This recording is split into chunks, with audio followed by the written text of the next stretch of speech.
Se rió, y en esa risa entendí que algo ya se había roto sin pedir permiso. Dijo una frase ligera, casi ingeniosa, y me dejó parado frente a una verdad que no quería mirar. Había confiado sin medir, había callado para no parecer débil, había cedido terreno creyendo que eso era amor. Pero la traición no llegó de golpe, llegó sonriendo, disfrazada de lógica y seguridad. Mientras yo intentaba entender qué había hecho mal, otros movimientos ya se estaban ejecutando a mis espaldas. Ese fue el instante exacto en el que dejé de discutir y empecé a observar. Porque cuando alguien se ríe así, no espera que al día siguiente todo cambie. Nunca olvidaré la manera en que ella se rió. No fue una risa nerviosa ni una de esas risas que intentan suavizar una frase mal medida. Fue limpia, abierta, casi alegre. Como si acabara de decir algo obvio y yo fuera lento por no entenderlo. Estábamos de pie frente al ventanal del departamento, la ciudad extendiéndose como una promesa rota detrás de ella, y cuando pronunció esas palabras, sentí como el aire se volvía más delgado. Me miró con la cabeza inclinada, los ojos brillantes, segura de que tenía razón. Yo no respondí. No porque no tuviera nada que decir, sino porque entendí, en ese segundo exacto, que cualquier respuesta sería usada en mi contra. El silencio fue mi primer movimiento, aunque entonces todavía no lo sabía. Había señales antes de ese momento, pequeñas grietas que yo confundí con detalles sin importancia. Ella decía que su ex seguía siendo un amigo, que habían madurado, que la vida era más amplia que los resentimientos. Yo asentía, porque quería ser el tipo de hombre que confía, el que no interroga ni vigila. La primera vez que mencionó su nombre, lo hizo con una naturalidad ensayada. La segunda, con una sonrisa. La tercera, con un mensaje que apareció en su teléfono mientras cenábamos y que ella volteó boca abajo con una rapidez que no coincidía con su discurso de transparencia. Aún así, me convencí de que el problema era mío. De que yo debía crecer, adaptarme, aceptar. Esa noche, después de su risa, ella tomó su abrigo como si nada hubiera pasado. Dijo que tenía que salir un momento, que volvería tarde. No pregunté a dónde iba. No pregunté con quién. Me quedé mirando la puerta cerrarse, escuchando el eco del pasillo, sintiendo como algo dentro de mí se acomodaba con una calma peligrosa. No hubo gritos ni reproches. Solo una certeza fría. La de que el juego ya estaba en marcha y yo acababa de aprender las reglas. Dormí poco. No por angustia, sino por claridad. A las 5 de la mañana, la ciudad estaba en pausa y mi mente no. Me levanté, preparé café y abrí el armario compartido. Sus cosas ocupaban más espacio del que yo recordaba. Ropa alineada por colores, zapatos en pares exactos, cajas con recuerdos que nunca me pidió compartir. Empecé despacio, con cuidado. No había prisa. Cada prenda doblada era una decisión. Cada objeto guardado, un punto final. No estaba echándola. Estaba cerrando un capítulo con orden, como se hace con los archivos importantes. Mientras trabajaba, recordé la primera vez que la vi. Llegó tarde, como siempre, y pidió disculpas sin dramatismo. Me habló de su trabajo, de sus planes, de lo cansada que estaba de las relaciones que no sabían avanzar. Yo escuché. Siempre escuché. Pensé que eso era suficiente. Pensé que ser constante, claro, presente, era la base de algo duradero. Ella me decía que admiraba mi estabilidad. Ahora entendía que la confundía con aburrimiento. A media mañana, todo estaba listo. Cajas cerradas, etiquetadas con letra clara. Nada roto, nada olvidado. Llamé a un servicio de mensajería y di una dirección que ella había repetido demasiadas veces como si fuera un chiste privado. La casa de su ex. La entrada principal. Sin notas. Sin explicaciones. La logística fue simple. La intención, quirúrgica. Cuando ella regresó, lo hizo con una energía distinta. Traía esa ligereza que solo aparece cuando alguien cree haber ganado una discusión antes de que empiece. Me preguntó si estaba bien, si había pensado en lo que dijo. Le respondí que sí, que había pensado bastante. No notó la ausencia de sus cosas de inmediato. Caminó por el departamento hablando de su día, de un proyecto nuevo, de lo exageradas que podían ser algunas personas. Yo asentí, midiendo cada gesto. Cuando por fin abrió el armario y se quedó inmóvil, el silencio fue total. Me miró como si yo hubiera movido un objeto sagrado. Dijo mi nombre una vez, sin fuerza. Le expliqué, con voz estable, que había entendido su punto. Que si yo no era apto para un noviazgo, lo mejor era no ocupar su espacio ni ella el mío. No levanté el tono. No necesitaba hacerlo. Le dije que sus pertenencias estaban a salvo, entregadas con cuidado, en un lugar que ella conocía bien. La risa ya no estaba. Había algo más, algo que se parecía a la sorpresa. Ella intentó hablar, reformular, convertir sus palabras en un malentendido. Dijo que yo estaba exagerando, que eso no era lo que había querido decir. La escuché hasta el final. Luego le abrí la puerta. No hubo escenas. Se fue con el teléfono en la mano, escribiendo rápido, como si pudiera reordenar la realidad con mensajes urgentes. Cerré y apoyé la espalda en la madera, no por debilidad, sino para marcar el límite exacto entre lo que fue y lo que ya no sería. Esa misma tarde, recibí una llamada de un número desconocido. No contesté. Luego un mensaje. Breve. Ella preguntaba si podíamos hablar, si podía pasar por algunas cosas que había olvidado. Revisé el departamento. No había olvidado nada. Le respondí con una frase corta, todo estaba completo. Nada más. Guardé el teléfono y salí a caminar. Necesitaba ver gente, movimiento, comprobar que el mundo seguía funcionando con precisión. Mientras avanzaba por la avenida, entendí que esto no se trataba solo de ella. Había una línea que yo había permitido que cruzaran antes, en otras historias, con otras personas. La línea de la duda constante, de la explicación eterna, de la culpa mal ubicada. Esta vez no, esta vez, el silencio había sido mi mejor aliado. Y el orden, mi lenguaje. Al anochecer, llegó otro mensaje. Esta vez, de su ex. Directo, casi formal. Decía que no entendía qué estaba pasando, que había recibido cajas sin contexto. Sonreí. No respondí. La información incompleta tiene un peso propio. Deja espacio para que otros se pregunten, para que las versiones choquen entre sí. Yo no necesitaba participar. Regresé al departamento y me senté en la mesa del comedor. El espacio se sentía distinto, más amplio, como si hubiera recuperado su forma original. Abrí mi computadora y revisé documentos que llevaba tiempo posponiendo. Contratos, fechas, nombres. Cosas que ella nunca preguntó, demasiado ocupada en su propia narrativa. Hice algunas llamadas. Nada dramático. Solo pasos pequeños, precisos, que apuntaban en una dirección clara. Antes de dormir, encontré una foto que ella había dejado en un cajón. Nosotros dos, sonriendo, en un momento que parecía real. La observé sin nostalgia. La guardé en una carpeta y la cerré. No borré nada. Nunca borro. Prefiero archivar. Esa noche, el teléfono vibró de nuevo. Un mensaje largo, lleno de explicaciones, promesas, preguntas. No lo abrí.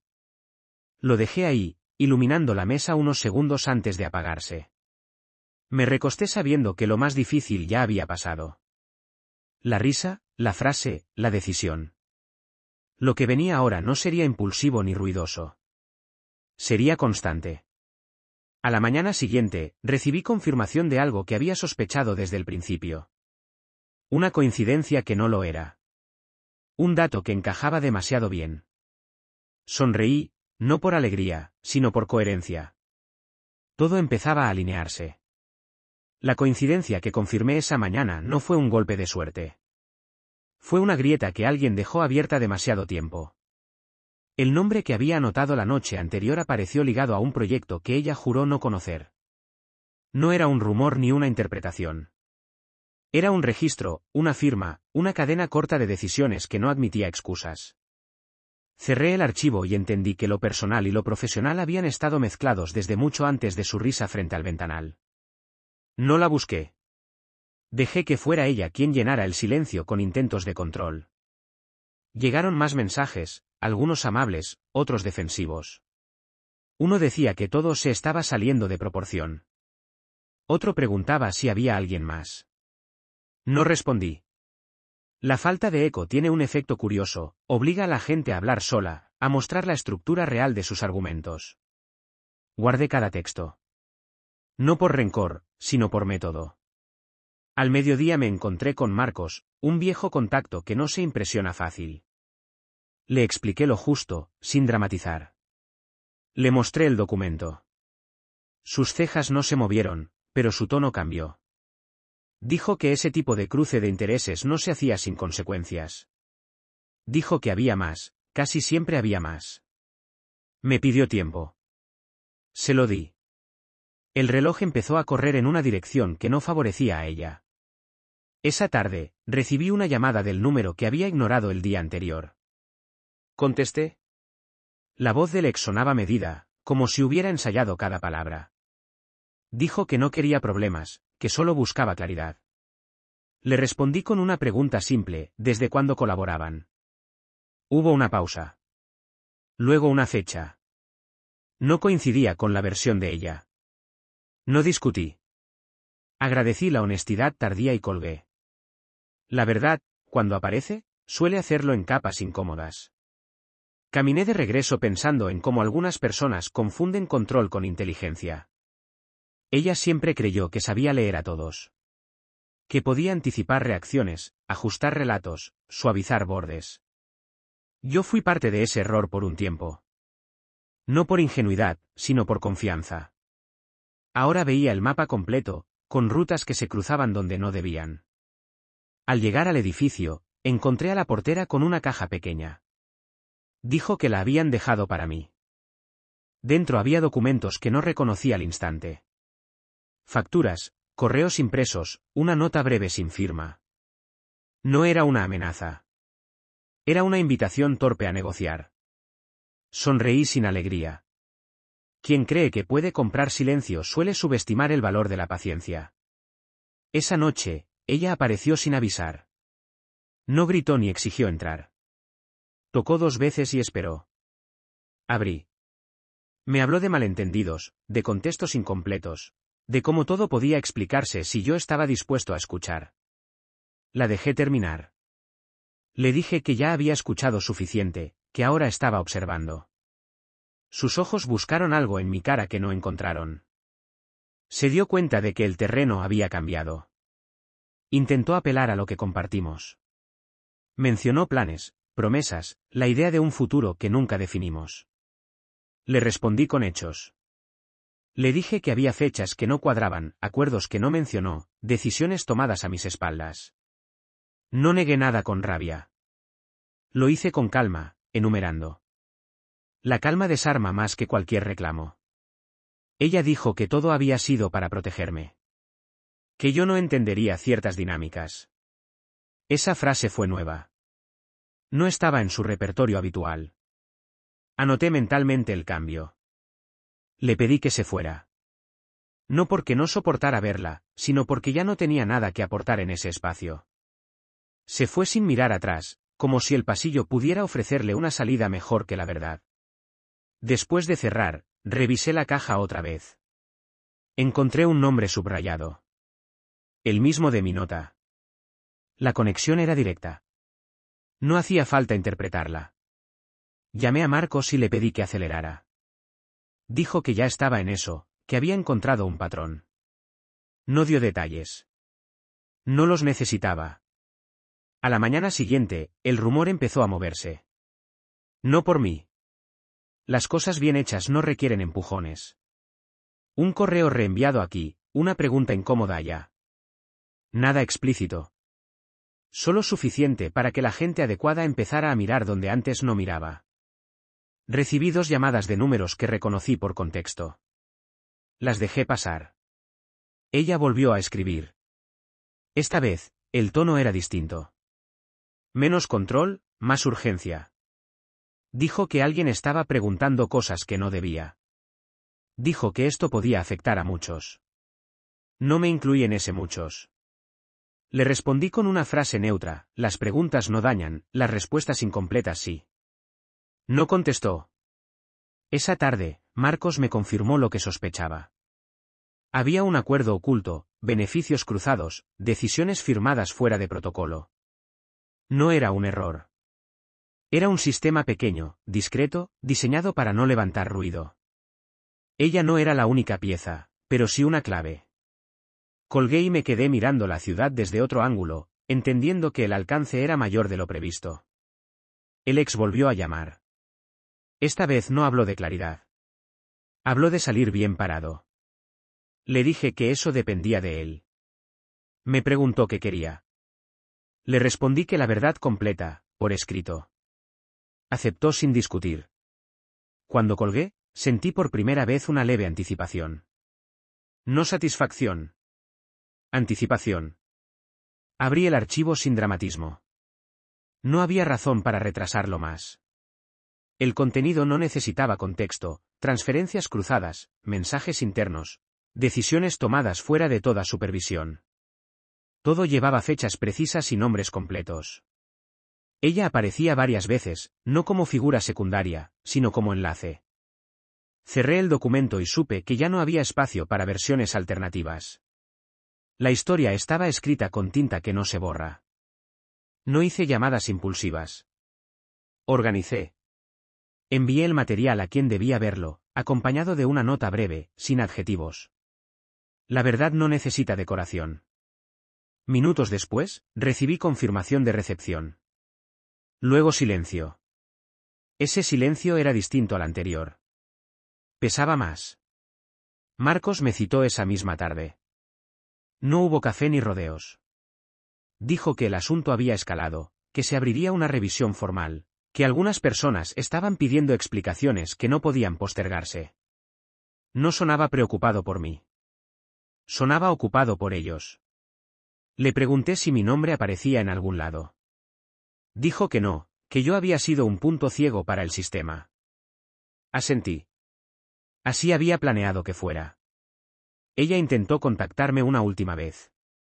No con mensajes largos ni excusas elaboradas. Solo escribió que necesitaba verme. Le respondí con una dirección pública y una hora exacta. Llegué antes. Elegí una mesa visible. No quería sombras ni interpretaciones. Cuando apareció, no parecía la misma persona que se rió frente al ventanal. Su postura era rígida, su mirada calculada, como si cada paso estuviera medido para no derrumbarse. Se sentó sin saludar. Me dijo que todo se había salido de control. No levanté la voz. Le pregunté si había leído el archivo. Bajó la mirada un segundo. Ese gesto respondió todo. Habló de presión, de oportunidades, de cómo las cosas empiezan pequeñas y luego se vuelven inevitables. No la interrumpí. Cuando terminó, le dije que lo inevitable no había sido el error, sino la exposición. Que las decisiones siempre tienen una salida, aunque no sea la que uno elige. Me preguntó qué quería a cambio de mi silencio. Le expliqué que no estaba negociando. Que el proceso ya no dependía de mí. Su rostro cambió. No fue miedo. Fue comprensión tardía. Entendió que no había villano frente a ella, solo alguien que dejó de sostener una mentira ajena. Se levantó sin despedirse.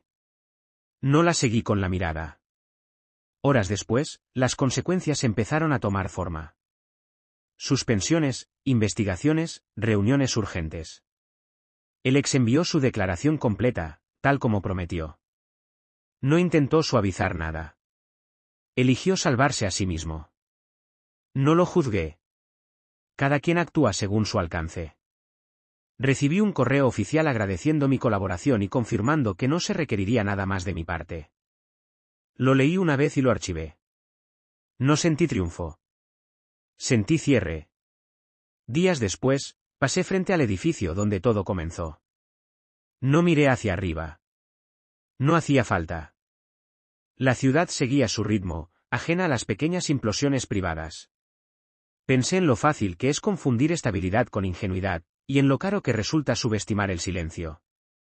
Esa noche, en mi departamento ya despejado, revisé la carpeta donde guardé la foto antigua. La saqué y la rompí en dos partes iguales. No con rabia, sino con precisión. La tiré sin ceremonia. No guardé recuerdos que ya no tenían función. Antes de apagar la luz, revisé el teléfono. No había mensajes pendientes. Ningún número desconocido. Ninguna explicación por llegar. Me acosté sabiendo que no había ganado nada externo. Lo que recuperé fue más simple y más raro. Dormí tranquilo, con la certeza de que algunas historias no terminan con aplausos, sino con un orden que vuelve a su lugar. Y ese, al final, fue el sonido más claro de todos.